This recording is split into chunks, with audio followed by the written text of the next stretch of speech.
many times I go into a restaurant or a coffee shop and say, hey, do they have Wi-Fi? I need Wi-Fi. Got to get on the telephone and have fast service, right? I always feel a little bit uneasy when I'm using public Wi-Fi, and apparently there's a good reason. Apparently you're the smart one. Let's bring in Kent Lawson, CEO of Private Communications Corporation. Good morning, Kent. Good morning, Manda. What do we need to know about using public Wi-Fi? Well, I think Greg led into it very well. Our phrase for it is public Wi-Fi is just that. It's public.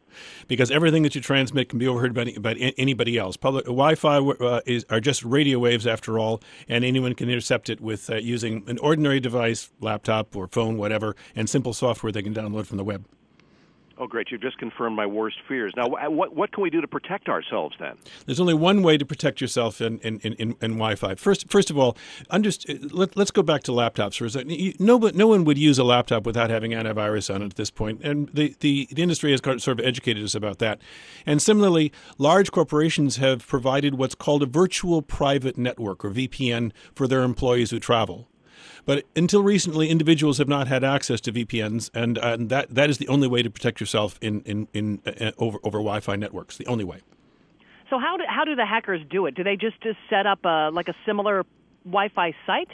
There are a couple classic ways of doing it. You can set up a similar site that seems like it's real, but in fact is one that they set up. That's called a rogue hotspot.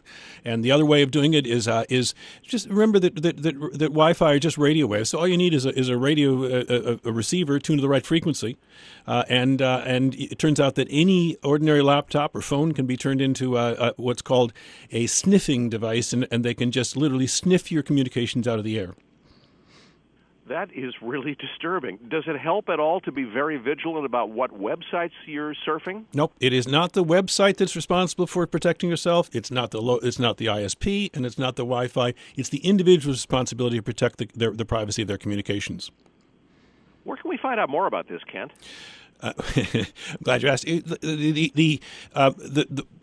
I would suggest your listeners go to privatewifi.com. There are which will talk to you, which will tell you about the various dangers of Wi-Fi. There are a lot of different kinds of dangers, some of which I've mentioned today, and there are other ways of hacking but there are other ways of hacking Wi-Fi as well. What private Wi-Fi does is it encrypts everything that goes over the in and out of your computer, so that if somebody does hack into it, all they hear is gibberish.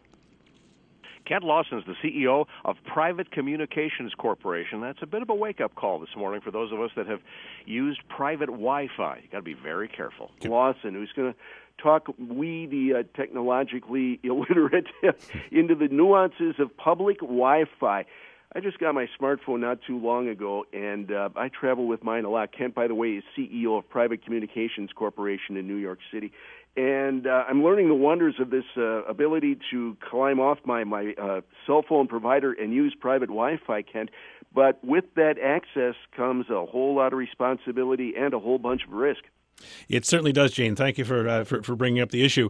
Those devices are so friendly, and we carry them around, and we use them. They're becoming so central to our lives, and we tend to forget about the fact that just because they're easy to use does not mean they're secure.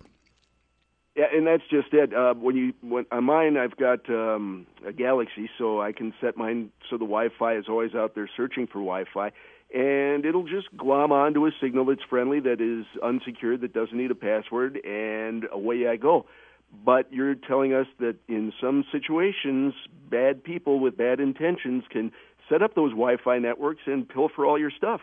It's very, very easy to do, and we all know this is going on. There are a couple of classic ways of doing it. You can set up a fake Wi-Fi hotspot that sounds like it's legitimate, it is not, or you can just turn a device into a listening device. Remember that Wi-Fi signals are just radio waves, and so all you need to do is have a receiver turned to the right frequency, and you can listen into everything that's transmitted from any of the Wi-Fi devices. And this, of course, would apply to laptops or any other device that would use Wi-Fi out in public. So what should we not do? Should we always require a password on our Wi-Fi? Is such a move possible? No, and in fact, that probably does nothing for you. I'm sorry to tell you this, but those sites that do require a password, that might be in a hotel or something like that, that's to restrict access. It does not provide any encryption or protection.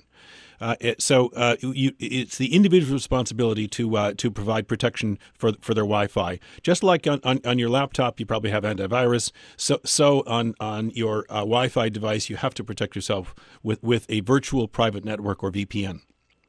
So that would be a whole separate edition, some sort of an app or a software program we should add? It's an app that can be downloaded from the app stores, and what it does is it encrypts everything that goes in and out of your device, so that if somebody does intercept it with either what's with the rogue hotspots we were talking about before, or what's called sniffing, which is just listening to the radio waves, if somebody does intercept it, all they will hear is gibberish. And again, let me emphasize, it's the individual's responsibility to protect themselves. It's not the website, it's not the ISP, and it's not the Wi-Fi hotspot.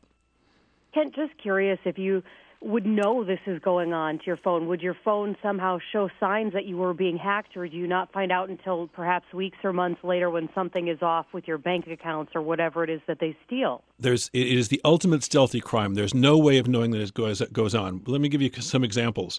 According to an FTC report, an airline passenger was hacked on a plane, and 2 days later he had thousands of charges on his credit card. Now you can think of the situation where some guys, the richness of somebody sitting up in let's say in first class, and somebody sitting back in the cheap seats, maybe on a coach ticket, a cheap coach ticket, and hacking and listening to everything that's going on in the plane.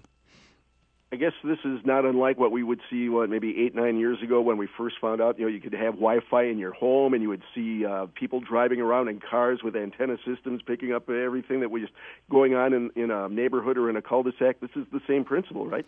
It is exactly the same principle, but I'd also advise your listeners to check their home Wi-Fi, because about 1/3 of home Wi-Fi still has no encryption.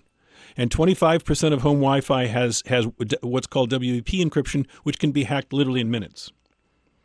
Okay, you scared the hell out of me. Thanks. A little wake-up call for early in the morning here. No kidding. Any sites you would recommend? Any of these apps that you would recommend in particular for encryption? Well, if you don't mind, I'll mention private Wi-Fi, which is software that encrypts all the data that's going in and out of your computer. There are other VPNs or virtual private networks available on the market. We tend to think that ours is the best. They can go to privatewifi.com. We have a variety of privacy-related information there, as well as you can download the app, try it out for free, and it's only $9.95 a month, so it's quite affordable. He's the CEO of Private Communications Corporation, Kent Lawson. Thank you so much, Kent. Great stuff. Thank you. Nice talking to you.